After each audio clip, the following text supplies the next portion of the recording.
S ವೀಕ್ಷಕರೇ, ನಿಜಕ್ಕೂ ಈ ಸುದ್ದಿ ಶಾಕ್ ಜೊತೆಗೆ ಅಚ್ಚರಿ ಪಡುವಂತಹ ವಿಷಯ. ಸುಮ್ಮನೆ ಊಹೆ ಮಾಡಿಕೊಳ್ಳಿ. ನೀವು ಈಗಾಗಲೇ ಪೆಟ್ರೋಲ್ ಡೀಸೆಲ್ ವಾಹನಗಳಿಗೆ ಎಷ್ಟೊಂದು ಅಡಿಕ್ಟ್ ಆಗಿದ್ದೇವೆ. ಜಗತ್ತು ಇವತ್ತು ನಡೀತಾ ಇರೋದೇ ಪೆಟ್ರೋಲ್ ಡೀಸೆಲ್ ವಾಹನಗಳಿಂದ. ಇಂತಹ ಪೆಟ್ರೋಲ್ ಡೀಸೆಲ್ ವಾಹನಗಳಿಲ್ಲದೆ ಇರಬೇಕು ಅನ್ನೋದನ್ನ ಕಲ್ಪನೆ ಮಾಡಿಕೊಳ್ಳಕ್ಕೂ ಕೂಡ ಅಸಾಧ್ಯ ಅಲ್ವಾ. ಆದರೆ ಕೇಂದ್ರ ಸಚಿವ ನಿತಿನ್ ಗಡ್ಕರಿ ಈಗ ಒಂದು ಅತ್ಯಂತ ಸ್ಫೋಟಕ ಹೇಳಿಕೆ ಜೊತೆಗೆ ಎಚ್ಚರಿಕೆಯನ್ನು ಕೂಡ ಕೊಟ್ಟಿದ್ದಾರೆ. ಅವರ ಹೇಳಿಕೆಯನ್ನು ಕೇಳಿ ಇಡೀ ವಾಹನ ತಯಾರಕರ ಉದ್ಯಮವೇ ಈಗ ಗಡಗಡ ನಡುತ್ತಾ ಇದೆ. ಪೆಟ್ರೋಲ್ ಮತ್ತು ಡೀಸೆಲ್ ವಾಹನಗಳಿಗೆ ಭಾರತದಲ್ಲಿ ಇನ್ಮುಂದೆ ಯಾವುದೇ ಭವಿಷ್ಯವಿಲ್ಲ.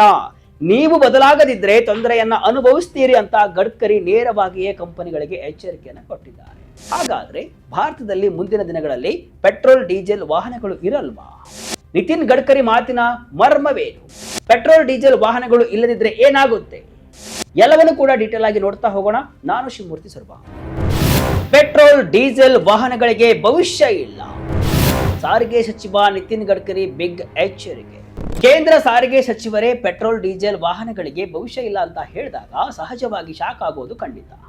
ಜಾಗತಿಕವಾಗಿ ನಡೆಯುತ್ತಿರುವಂತಹ ಯುದ್ಧಗಳು ಮತ್ತು ತೈಲದ ಮೇಲಿನ ಅತಿಯಾದ ಅವಲಂಬನೆ ಭಾರತದ ಆರ್ಥಿಕತೆಯನ್ನ ಹೈರಾಣಾಗಿಸ್ತಾ ಇದೆ. ಇದಕ್ಕಾಗಿಯೇ ಕೇಂದ್ರ ಸರ್ಕಾರ ಈಗ ಪೆಟ್ರೋಲ್ ಡೀಸೆಲ್ ಯುಗಕ್ಕೆ ಅಂತ್ಯ ಹಾಡಿ ಹೈಡ್ರೋಜನ್ ಮತ್ತು ಎಥೆನಾಲ್ ಯುಗವನ್ನ ಆರಂಭಿಸಲು ಸಜ್ಜಾಗಿದೆ.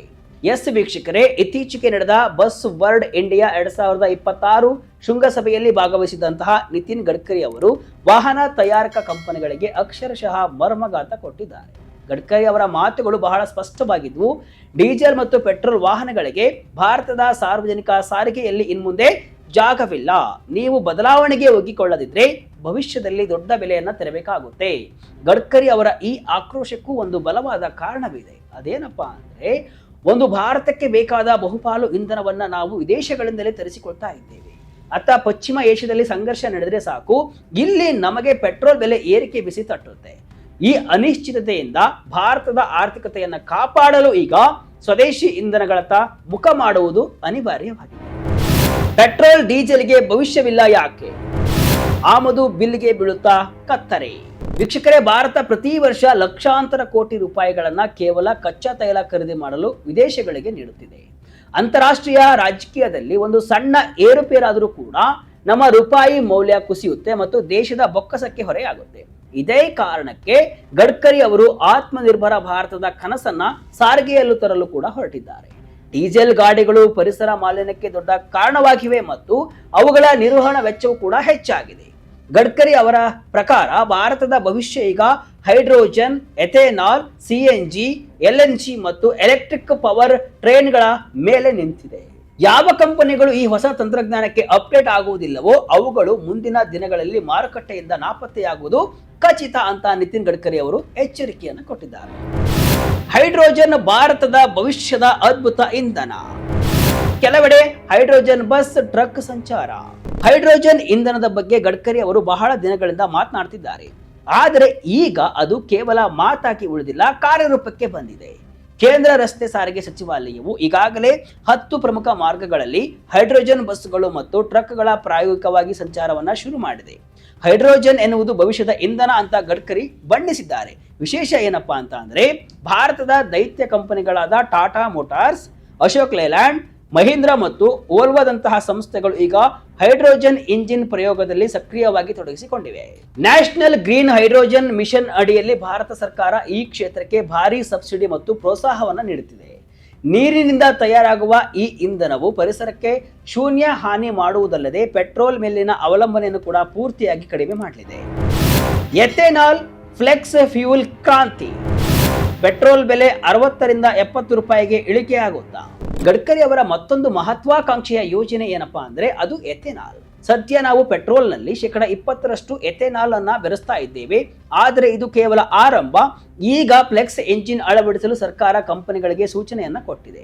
ಫ್ಲೆಕ್ಸ್ ಎಂಜಿನ್ ಅಂದ್ರೆ ನಿಮ್ಮ ಕಾರು ಅಥವಾ ಬೈಕ್ 100% ಎಥೆನಾಲ್ ನಲ್ಲೂ ಕೂಡ ಓಡಬಲ್ಲದು. ಕಬ್ಬಿನ ತ್ಯಾಜ್ಯ ಮತ್ತು ಧಾನ್ಯಗಳಿಂದ ತಯಾರಾಗುವಂತಹ ಈ ಎಥೆನಾಲ್ ಭಾರತದ ರೈತರಿಗೆ ಹೊಸ ಆದಾಯದ ಮೂಲವಾಗಲಿದೆ. ಟೊಯೋಟಾ ಸೇರಿದಂತೆ ಹಲವು ಕಂಪನಿಗಳು ಈಗಾಗಲೇ ಫ್ಲೆಕ್ಸ್ ಫ್ಯೂಲ್ ವಾಹನಗಳನ್ನ ಪ್ರದರ್ಶನ ಮಾಡಿವೆ. ಇದರಿಂದ ಕಚ್ಚಾ ತೈಲದ ಆಮದು ಪ್ರಮಾಣ ಗಣನೀಯವಾಗಿ ಇಳಿಕೆಯಾಗಲಿದೆ ಮತ್ತು ಪೆಟ್ರೋಲ್ ಬೆಲೆ 60 ರಿಂದ 70 ರೂಪಾಯಿಗೆ ಇಳಿಕೆಯಾಗುವ ಸಾಧ್ಯತೆ ಇದೆ. ಬಸ್ ಸುರಕ್ಷತಾ ನಿಯಮಗಳಲ್ಲಿ ಭಾರಿ ಬದಲಾವಣೆ. ವಿಡಿಯೋ ಇನ್ಸ್ಪೆಕ್ಷನ್ ಇಲ್ಲದೆ ಬಸ್ ರಿಜಿಸ್ಟ್ರೇಷನ್ ಆಗಲ್ಲ. ಪ್ರಯಾಣಿಕರ ಸುರಕ್ಷತೆಯ ವಿಷಯದಲ್ಲೂ ಕೂಡ ಈಗ ಸರ್ಕಾರ ಭಾರಿ ಕಠಿಣ ಕ್ರಮವನ್ನು ಕೈಗೊಂಡಿದೆ. ಇದುವರೆಗೆ ಬಸ್ ತಯಾರಿಕಾ ಕಂಪನಿಗಳು ಸೆಲ್ಫ್ ಸರ್ಟಿಫಿಕೇಶನ್ ಅಂದ್ರೆ ತಾವೇ ನೀಡುವ ಪ್ರಮಾಣ ಪತ್ರದ ಮೇಲೆ ಬಸ್ ನೋಂದಣಿ ಮಾಡಿಸಿಕೊಳ್ತಾ ಇದ್ವು. ಆದರೆ ಇನ್ಮುಂದೆ ಅದು ನಡೆಯಲ್ಲ. ಬಸ್ನ ಬಾಡಿ ಮತ್ತು ಸುರಕ್ಷತಾ ಸಾಧನಗಳ ಫಿಸಿಕಲ್ ಮತ್ತು ವಿಡಿಯೋ ತಪಾಸಣೆಯನ್ನು ನಡೆಸಿ ಅದನ್ನ ವಾಹನ್ ಪೋರ್ಟಲ್ಗೆ ಅಪ್ಲೋಡ್ ಮಾಡಿದರೆ ಮಾತ್ರ ರಿಜಿಸ್ಟ್ರೇಷನ್ ಆಗಲಿದೆ. ಕಳೆದ ಕೆಲವು ವರ್ಷಗಳಲ್ಲಿ ನಡೆದ ಭೀಕರ ಬಸ್ ಅಪಘಾತಗಳನ್ನ ಗಮನದಲ್ಲಿಟ್ಟುಕೊಂಡು ಈ ನಿರ್ಧಾರವನ್ನು ಕೈಗೊಳ್ಳಲಾಗಿದೆ. ಇನ್ನು ಸಣ್ಣ ಪುಟ್ಟ ಬಸ್ ಬಾಡಿ ತಯಾರಿಕಾ ಕಂಪನಿಗಳಿಗೆ ತೊಂದರೆ ಆಗಬಾರದು ಎಂಬ ಕಾರಣಕ್ಕೆ ARAI ಟೆಸ್ಟಿಂಗ್ ದರದಲ್ಲಿ 50% ಕಡಿತವನ್ನು ಕೂಡ ಸರ್ಕಾರ ಘೋಷಿಸಿದೆ. ಅಂದ್ರೆ ಇನ್ಮುಂದೆ ನೀವು ಪ್ರಯಾಣಿಸುವ ಬಸ್ ಮೊದಲಿಗಿಂತ ಹೆಚ್ಚು ಸುರಕ್ಷಿತವಾಗಿರಲಿದೆ. ಉತ್ಪಾದನಾ ಸಾಮರ್ಥ್ಯದ ಕೊರತೆ, ಹೆಚ್ಚುತ್ತಿರೋ ಬೇಡಿಕೆ. ಭಾರತಕ್ಕೆ ಬೇಕು ವರ್ಷಕ್ಕೆ 1.5 ಲಕ್ಷ ಎಲೆಕ್ಟ್ರಿಕ್ ಬಸ್ಗಳು. ವೀಕ್ಷಕರೇ, ಭಾರತದಲ್ಲಿ ಈಗ ಬಸ್ಗಳ ಬೇಡಿಕೆ ವಿಪರೀತ ಹೆಚ್ಚಾಗಿದೆ. ಮುಂದಿನ 3 ವರ್ಷಗಳಲ್ಲಿ ಭಾರತಕ್ಕೆ ಕೇವಲ ಎಲೆಕ್ಟ್ರಿಕ್ ಬಸ್ಗಳೇ ಸುಮಾರು 1.5 ಲಕ್ಷದಷ್ಟು ಬೇಕಾಗಲಿವೆ. ಆದರೆ ಈಗಿನ ಪರಿಸ್ಥಿತಿಯಲ್ಲಿ ನಮ್ಮ ಕಂಪನಿಗಳು ವರ್ಷಕ್ಕೆ ಕೇವಲ 70,000 ಬಸ್ಗಳನ್ನು ಮಾತ್ರ ತಯಾರಿಸುತ್ತಿವೆ. ಈ ಅಂತರವನ್ನ ನೀಗಿಸಲು ಕಂಪನಿಗಳು ತಮ್ಮ ಉತ್ಪಾದನಾ ಸಾಮರ್ಥ್ಯವನ್ನ 3 ಪಟ್ಟು ಹೆಚ್ಚಿಸಬೇಕು ಅಂತ ಗಡ್ಕರಿ ಮನವಿಯನ್ನ ಮಾಡಿಕೊಂಡಿದ್ದಾರೆ. ಜಾಗತಿಕ ಮಾನದಂಡದ ಪ್ರಕಾರ ಪ್ರತಿ 1000 ಜನರಿಗೆ 8 ಬಸ್ಗಳು ಬೇಕು. ಆದರೆ ಭಾರತದಲ್ಲಿ ಕೇವಲ 2 ಬಸ್ಗಳು ಮಾತ್ರ ಇವೆ. ಅಂದರೆ ಸಾರಿಗೆ ಕ್ಷೇತ್ರದಲ್ಲಿ ಉದ್ಯೋಗ ಸೃಷ್ಟಿಸಲು ಮತ್ತು ಸಾರ್ವಜನಿಕರಿಗೆ ಉತ್ತಮ ಸೌಲಭ್ಯವನ್ನ ನೀಡಲು ಈಗ ಭಾರಿ ಅವಕಾಶವಿದೆ. ಗುಣಮಟ್ಟ, ಸುರಕ್ಷತೆ ಮತ್ತು ಸೌಕರ್ಯಕ್ಕೆ ಮೊದಲ ಆದ್ಯತೆ ನೀಡುವಂತೆ ಅವರು ಕಂಪನಿಗಳಿಗೆ ಸೂಚಿಸಿದ್ದಾರೆ. ವಿಶೇಷ ಚೇತನ ಹಿರಿಯ ನಾಗರಿಕ ಸ್ನೇಹಿ ಸಾರಿಗೆ ವ್ಯವಸ್ಥೆ. ಸಿಟಿ ಬಸ್ಗಳಲ್ಲಿ ಬರಲಿದೆ ಹೈಡ್ರಾಲಿಕ್ ನೀಲಿಂಗ್ ಸಿಸ್ಟಮ್. ಗಡ್ಕರಿ ಅವರ ಮತ್ತೊಂದು ಮಾನವೀಯ ಕಳಕಳಿ ಅಂದ್ರೆ ಅದು ವಿಶೇಷ ಚೇತನರಿಗೆ ಮತ್ತು ಹಿರಿಯ ನಾಗರಿಕರಿಗೆ ಸುಲಭ ಪ್ರಯಾಣ ಕಲ್ಪಿಸುವುದು. ಸದ್ಯದ ಸಿಟಿ ಬಸ್ಗಳಲ್ಲಿ ವೃದ್ಧರು ಹತ್ತುವುದು ಬಹಳ ಕಷ್ಟದ ಕೆಲಸ. ಇದಕ್ಕಾಗಿ ಸರ್ಕಾರ ಈಗ ಹೈಡ್ರಾಲಿಕ್ ನೀಲಿಂಗ್ ಸಿಸ್ಟಮ್ ಅನ್ನ ಕಡ್ಡಾಯಗೊಳಿಸಲು ಮುಂದಾಗಿದೆ. ಈ ಸಿಸ್ಟಮ್ ಅಡಿಯಲ್ಲಿ ಬಸ್ ನಿಲ್ದಾಣಕ್ಕೆ ಬಂದಾಗ ಅದು ಸ್ವಲ್ಪ ಬದಿಗೆ ವಾಲುವುದು ಅಥವಾ ಕೆಳಕ್ಕೆ ಇಳಿಯುತ್ತೆ. ಇದರಿಂದ ವೀಲ್ ಚೇರ್ ಬಳಸುವವರು ಮತ್ತು ಹಿರಿಯರು ಸುಲಭವಾಗಿ ಬಸ್ ಅನ್ನ ಹತ್ತಬಹುದು. ಅಂತಾರಾಷ್ಟ್ರೀಯ ನಗರಗಳಲ್ಲಿ ಇರುವಂತಹ ಇಂತಹ ಸೌಲಭ್ಯಗಳನ್ನು ಈಗ ಭಾರತದ ಪ್ರತಿ ನಗರದಲ್ಲೂ ಕೂಡ ತರುವಂತಹ ಕನಸು ಗಡ್ಕರಿ ಅವರದ್ದಾಗಿದೆ.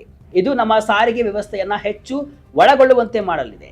ಒಟ್ಟಾರೆಯಾಗಿ ಹೇಳುವುದಾದರೆ ನಿತಿನ್ ಗಡ್ಕರಿ ಅವರ ಈ ಖಡಕ್ ಎಚ್ಚರಿಕೆ ಕೇವಲ ಒಂದು ಎಚ್ಚರಿಕೆ ಮಾತಲ್ಲ, ಇದು ಭಾರತದ ಸಾರಿಗೆ ಇತಿಹಾಸದಲ್ಲಿ ಘಟಿಸಲಿರುವಂತಹ ಮಹಾ ಬದಲಾವಣೆಯ ದಿಕ್ಸೂಚಿಯಾಗಿದೆ.